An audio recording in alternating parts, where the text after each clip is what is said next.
સોમનાથની તો ગીર સોમનાથમાં મેઘરાજાએ તોફાની બેટિંગ કરી છે। ભારે વરસાદને કારણે પ્રાચી તીર્થમાં સરસ્વતી નદીમાં ઘોડાપૂર આવ્યું છે। પ્રાચી તીર્થમાં નદીનું રૌદ્ર સ્વરૂપ જોવા મળ્યું છે। આ તરફ પાણી વધતા ગીર સોમનાથના તાળાળા પ્રાચી સ્ટેટ હાઈવે બંધ થયો છે।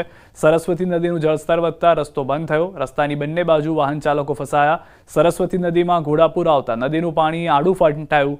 તાળાળા પ્રાચી રોડ પર ફંટાયું તો જેતપુર સોમનાથ નેશનલ હાઈવે પર પાણી ભરાયા। સોમનાથ મંદિર નજીક રોડ પર આવેલા રેજન્ટા હોટલ પાસે ભરાયા પાણી। આસપાસના ભાલપરા અને નીચાણવાળા વિસ્તારો પણ પાણીમાં જોવા મળી રહ્યા છે। ગીરમાં સતત વરસાદને કારણે અનેક રોડ રસ્તાઓ પર પાણી ફરી વળ્યા છે। તાલાલામાં ભારે વરસાદને કારણે આંબળાજ ગામ બેટમાં ફેરવાયું છે। ગામમાં ચોતરફ પાણી જ પાણી, લોકોને ઘર બહાર નીકળવું મુશ્કેલ બન્યું। ભારે વરસાદને કારણે તાલાલા ઉના રોડ પર આંકોલવાડી ગામ નજીક પાણી ફરી વળ્યા છે। સતત વરસાદને કારણે તાલાલા ઉના પ્રાચી હાઈવે પ્રભાવિત છે। અનેક ગામોના રસ્તાઓ પર પાણી ફરી વળ્યા છે। સમગ્ર જિલ્લામાં ભારે વરસાદને કારણે હિરણ બે ડેમમાં પાણીની આવક વધી છે। હિરણ બે ડેમના તમામ દરવાજા ખોલવામાં આવતા હિરણ નદી બે કાંઠે વહેવા લાગી। તમામ 7 દરવાજા 2.44 મીટર ખોલાયા। ગીર સોમનાથમાં સતત વરસાદને કારણે વેરાવળના ઇનાજથી ઉમરાળા ગામને જોડતો રસ્તો બંધ થયો। રસ્તા પર વરસાદી પાણી ફરી વળ્યા। ગ્રામ્ય વિસ્તારના લોકોનો વાહન વ્યવહાર બંધ થયો। તો ગીર સોમનાથમાં સતત વરસાદને કારણે અનેક રસ્તાઓ બંધ થયા છે। સાસણ સોમનાથ નેશનલ હાઈવે પર પાણી ફરી વળતા બંધ થયો। ઉમરેઠી ગામ નજીકથી પસાર થતા સ્ટેટ હાઈવે ઉપર ગોઠણસમાં પાણી ભરાયા। પ્રાચી તાળાળા સ્ટેટ હાઈવે બંધ, ઉના તાળાળા સ્ટેટ હાઈવે બંધ, સાથે અનેક ગામોના રસ્તાઓ બંધ। મેઘરાજાએ ગીર સોમનાથ જિલ્લાને ધમરોળી નાખ્યો। તાલાલાના ધણેજ ગામ નજીકથી પસાર થતી આંબાકુઈ નદીમાં ઘોડાપૂર આવ્યું, જેના કારણે તાળાળા ગઢુને જોડતો રસ્તો બંધ થયો। અનેક ગામોની અવરજવર ઠપ થઈ। સોમનાથની તો ગીર સોમનાથમાં મેઘરાજાએ તોફાની બેટિંગ કરી છે। ભારે વરસાદને કારણે પ્રાચી તીર્થમાં સરસ્વતી નદીમાં ઘોડાપૂર આવ્યું છે। પ્રાચી તીર્થમાં નદીનું રૌદ્ર સ્વરૂપ જોવા મળ્યું છે। આ તરફ પાણી વધતા ગીર સોમનાથના તાળાળા પ્રાચી સ્ટેટ હાઈવે બંધ થયો છે। સરસ્વતી નદીનું જળસ્તર વધતા રસ્તો બંધ થયો। રસ્તાની બંને બાજુ વાહન ચાલકો ફસાયા। સરસ્વતી નદીમાં ઘોડાપૂર આવતા નદીનું પાણી આડું ફંટાયું। તાળાળા પ્રાચી રોડ પર ફંટાયું તો જેતપુર સોમનાથ નેશનલ હાઈવે પર પાણી ભરાયા। સોમનાથ મંદિર નજીક રોડ પર આવેલા રેજન્ટા હોટલ પાસે ભરાયા પાણી। આસપાસના ભાલપરા અને નીચાણવાળા વિસ્તારો પણ પાણીમાં જોવા મળી રહ્યા છે। ગીરમાં સતત વરસાદને કારણે અનેક રોડ રસ્તાઓ પર પાણી ફરી વળ્યા છે। તાલાલામાં ભારે વરસાદને કારણે આંબળાજ ગામ બેટમાં ફેરવાયું છે। ગામમાં ચોતરફ પાણી જ પાણી, લોકોને ઘર બહાર નીકળવું મુશ્કેલ બન્યું। ભારે વરસાદને કારણે તાલાલા ઉના રોડ પર આંકોલવાડી ગામ નજીક પાણી ફરી વળ્યા છે। સતત વરસાદને કારણે તાલાલા ઉના પ્રાચી હાઈવે પ્રભાવિત છે। અનેક ગામોના રસ્તાઓ પર પાણી ફરી વળ્યા છે। સમગ્ર જિલ્લામાં ભારે વરસાદને કારણે હિરણ બે ડેમમાં પાણીની આવક વધી છે। હિરણ બે ડેમના તમામ દરવાજા ખોલવામાં આવતા હિરણ નદી બે કાંઠે વહેવા લાગી। તમામ 7 દરવાજા 2.44 મીટર ખોલાયા। ગીર સોમનાથમાં સતત વરસાદને કારણે વેરાવળના ઇનાજથી ઉમરાળા ગામને જોડતો રસ્તો બંધ થયો। રસ્તા પર વરસાદી પાણી ફરી વળ્યા। ગ્રામ્ય વિસ્તારના લોકોનો વાહન વ્યવહાર બંધ થયો। તો જૂનાગઢના માણાવદર તાલુકાના 8 ગામ સંપર્ક વિહોણા। ભારે વરસાદથી ગામોમાં ભરાયા પાણી। પીપલાણા, કોડવાવ, થાપલા અને ઘણા ગામ થયા છે સંપર્ક વિહોણા। ભીડ પંથકના પાદરડી, મટિયાણા, આંબલિયા અને કોયલાણા પણ સંપર્ક વિહોણું થયું છે। ઓજત અને ભાદર નદીના પાણી ફરી વળ્યા છે। ગામોમાં તંત્ર દ્વારા તમામ ગામોને હાલમાં એલર્ટ કરવામાં આવ્યા છે। જૂનાગઢના વહેલી સવારથી શહેર સહિત જિલ્લામાં ભારે વરસાદ છે। ગિરનાર અને દાતાર પર ભારે વરસાદ પડતા નરસિંહ સરોવર થયું છે ઓવરફ્લો। નરસિંહ સરોવરનું પાણી રસ્તા પર ફરી વળ્યું છે। સરદારબાગ ઝાંસીના સર્કલથી પોલીસ દ્વારા રસ્તો કરવામાં આવ્યો બંધ। અલકાપુરી, સુરગામ સોસાયટી પાસે રસ્તા ઉપર ભરાયા છે વરસાદી પાણી। વરસાદી પાણી ભરાતા વાહન ચાલકોને પણ હાલાકી ભોગવવી પડી રહી છે। જૂનાગઢ જિલ્લામાં મેઘતાંડવ। મધુવંતી નદીના પાણીમાં ગામમાં ઘૂસ્યા હોવાના સમાચાર। વંથલી તાલુકાના બંદડા ગામમાં ઘૂસ્યા પાણી। ગામમાં પાણી ફરી વળતા ઘરોમાં પાણી ઘૂસ્યા। ગ્રામજનો દ્વારા લોકોનું સ્થળાંતર કરાયું છે।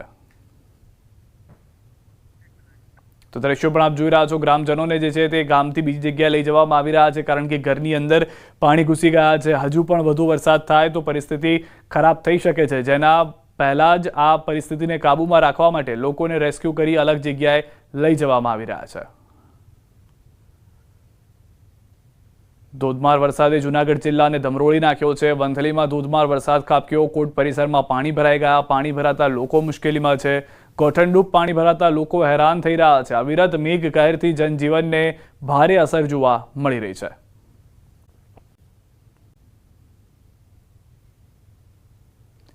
જૂનાગઢ શહેર અને જિલ્લામાં મુશળધાર વરસાદ ખાબકતા સર્વત્ર પાણી જોવા મળ્યું છે। કેશોદ જિલ્લામાં વરસાદ તબાહી મચાવતા પૂરના દ્રશ્યો જોવા મળ્યા, જેના કારણે કેશોદનું મદરવાડા ગામ સંપર્ક વિહોણું બન્યું। વાડી વિસ્તારમાં 22 લોકો ફસાયા। વાડી વિસ્તારમાં રહેતા લોકોના જીવ અદ્ધર થયા। આ તરફ મેંદરડાના દાત્રાણામાં ધોધમાર વરસાદ છે। દાત્રાણાના નીચાણવાળા વિસ્તારોમાં ભરાયા છે પાણી। મેંદરડાના દાત્રાણા ગામે ફસાયેલા 15 લોકોનું રેસ્ક્યુ કરાયું છે। અત્યાર સુધીમાં 12 ઇંચ જેટલો પડી ચૂક્યો છે વરસાદ। સતત વરસાદને કારણે જૂનાગઢ મેંદરડા રોડ બંધ કરવાની ફરજ પડી છે। ભાટિયા નજીક કોઝવે પર પાણી ફરી વળ્યું છે। ભાટિયા, નવાગામ, બોડકા ગામોને અસર થઈ છે। આલિદ્રા ગામમાં વરસાદી પાણી ઘૂસ્યા છે। ગ્રામ્ય પંથકમાં અનરાધાર વરસાદને કારણે બગડુ નજીક આવેલું બંદૂકીઓ નદીમાં ઘોડાપૂર છે। તો જૂનાગઢની કાળવા નદીમાં ઘોડાપૂર, ગિરનાર અને દાતાર પર્વત પર ધોધમાર વરસાદથી નદીમાં જળપ્રવાહ વધ્યો। નીચાણવાળા વિસ્તારોને એલર્ટ કરાયા। કેશોદમાં સવારથી અનરાધાર વરસાદ છે। નીચાણવાળા વિસ્તારોમાં પાણી ભરાયા છે। કૃષ્ણનગર વિસ્તારમાં ગોઠણડૂબ પાણી ભરાયા। મેંદરડામાં મુશળધાર વરસાદથી મધુમતી નદી ગાંડીતુર બની, જેના કારણે વંથલી તાલુકાના બંધાળા ગામમાં ઘૂસ્યા છે પાણી। વંથલીમાં ભારે વરસાદને કારણે કોટ પરિસરમાં પાણી ભરાયા। માળિયાહાટીનાનો ભાખરવડ ડેમ પ્રથમ વખત ઓવરફ્લો થયો। વડાળા, માળિયાહાટીના, આંબેચા, ઊંઘતી, જડકા, ધણેજ ગામોને સાવધ કરાયા।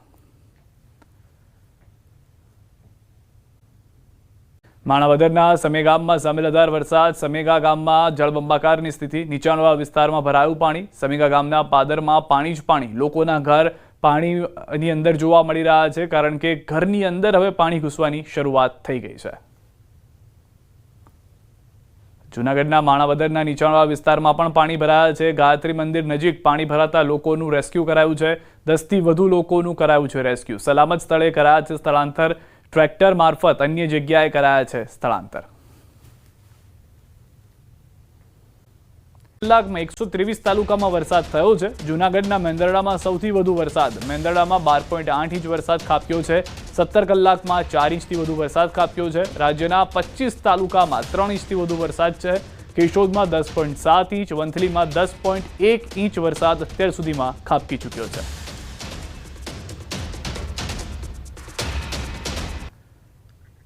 તો જૂનાગઢના માણાવદર અને મેંદરડામાં ધોધમાર વરસાદે તબાહી મચાવી છે। માણાવદરના સમેગામાં સાંબેલાધાર વરસાદ છે। સામેગામમાં વરસાદને કારણે જળબંબાકારની પરિસ્થિતિ જોવા મળી રહી છે। નીચાણવાળા વિસ્તારમાં ભરાઈ ગયું છે પાણી। સમેગા ગામના પાદરમાં પાણી જ પાણી છે। લોકોના ઘરમાં પાણી ઘૂસવાની શરૂઆત થઈ ગઈ છે। ઘરમાં પાણી ઘૂસી જતા લોકોને હાલાકી છે। માણાવદરના નીચાણવાળા વિસ્તારમાં પાણી ભરાયા છે। ગાયત્રી મંદિર નજીક પાણી ભરાતા લોકોને પણ હાલાકીનો સામનો કરવો પડી રહ્યો છે। ભારે વરસાદની આગાહી છે। 4 વાગ્યા સુધી 11 જિલ્લામાં રેડ એલર્ટ છે। મોરબી, જામનગર, દ્વારકામાં રેડ એલર્ટ છે। પોરબંદર, ગીર સોમનાથમાં રેડ એલર્ટ છે। અમરેલી, ભાવનગર, જૂનાગઢમાં રેડ એલર્ટ આપવામાં આવ્યું છે। વલસાડ, નવસારી, સુરતમાં રેડ એલર્ટ છે।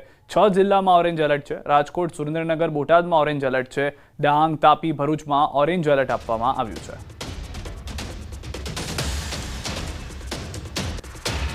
તો વલસાડ, નવસારી, સુરતમાં રેડ એલર્ટની જાહેરાત કરવામાં। સૌથી વધારે મહત્વની વાત એ છે કે આગામી 3 કલાક દરમિયાન સૌરાષ્ટ્ર અને દક્ષિણ ગુજરાત એવા વિસ્તારો છે કે જ્યાં આગળ ધોધમાર વરસાદ જોવા મળી શકે છે।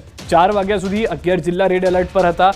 હવે બાકીનો જે સમય આવી ગયો છે, જેમાં આગામી 3 કલાકની અંદર એટલા વિસ્તારો વરસાદની ચપેટમાં આવી શકે છે। ગાયકાર અંબાલાલ પટેલનું અનુમાન, આગામી 48 કલાક ભારે વરસાદનું અનુમાન। મુંબઈથી સુરત સુધી ભારે વરસાદની વકી છે। માછીમારોએ સાવધ રહેવાની જરૂર છે। સાથે દક્ષિણ ગુજરાતમાં પણ ભારે વરસાદનું અનુમાન છે। સૌરાષ્ટ્રમાં ભારે વરસાદ થવાની શક્યતા છે। ભારે વરસાદ તબાહી નોંધી શકે છે। 30 ઓગસ્ટ સુધી ગુજરાતમાં વરસાદની વકી।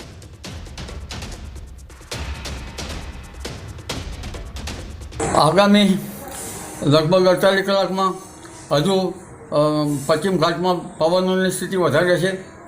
દરિયાખેડૂએ સાવધ રહેવાની જરૂર રહેશે। છેક મુંબઈથી લઈને સુરત સુધીના ભાગોમાં ભારે પવન ફૂંકાશે અને દક્ષિણ સૌરાષ્ટ્રના ભાગોમાં ભારે વરસાદ થવાની શક્યતા રહેશે। હજુ પણ સૌરાષ્ટ્રના કેટલાક ભાગમાં ભારેથી અતિ ભારે વરસાદ થવાની શક્યતા રહેશે। આ વરસાદ હવે વધુ પડતો આવે તો કોઈ ભાગમાં તબાહી સૂચક પણ બની શકે। મધ્ય ગુજરાતના ભાગોમાં પણ વરસાદ આવવાની શક્યતા રહેશે અને આજ સાંજ સુધીમાં થોડો ઘણો વરસાદ મધ્ય ગુજરાતના ભાગોમાં, અમદાવાદ, ગાંધીનગરના ભાગોમાં પણ આવવાની શક્યતા રહેશે। પણ ઉલ્લેખનીય છે કે તારીખ 30મી ઓગસ્ટ સુધીમાં અને ખાસ કરીને સપ્ટેમ્બરની શરૂઆત સુધીમાં રાજ્યના ભાગોમાં ઘણા ભાગોમાં ભારે વરસાદી ઝાપટા પડવાની શક્યતા રહેશે।